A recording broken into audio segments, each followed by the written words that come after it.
இனி வீட்லயே பானிபூரி செய்யலாம் எல்லாரும். ஆச்சி பானிபூரி கிட்.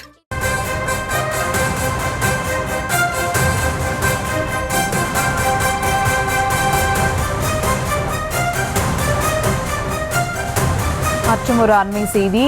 ராயப்பேட்டையில் உள்ள அதிமுக தலைமை அலுவலகத்திற்கு பொதுச் செயலாளர் இபிஎஸ் தற்போது வருகை புரிந்திருக்கிறார். கூடுதல் விவரங்களோடு இணைகிறார் செய்தியாளர் ராஜேஷ். வணக்கம் ராஜேஷ், விவரங்கள்.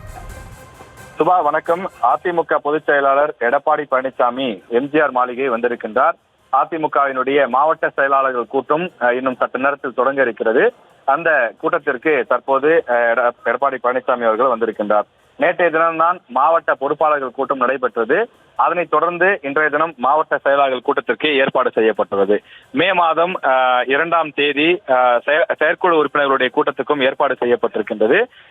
2026 சட்டமன்ற தேர்தல் நெருங்கக்கூடிய சூழ்நிலையிலே இந்த கூட்டங்கள் மிக முக்கியமானதாக பார்க்கப்படுகின்றது.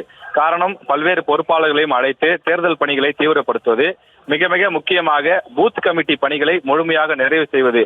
இந்த பணிகளை நிறைவு செய்வதற்கான அத்தனை ஏற்பாடுகளும் அதிமுக செய்து தயாராகி வருகின்றது. எனவே அந்த அடிப்படையில் இந்த மாவட்ட செயலாளர் கூட்டம் முக்கியத்துவம் வாய்ந்ததாக அதிமுகவினர் கருதுகிறார்கள். சுமார் 1.5 மணி நேரம் இந்த கூட்டம் நடைபெறும் என்றும் இங்கு இருக்கக்கூடியவர்கள் தெரிவிக்கிறார்கள்.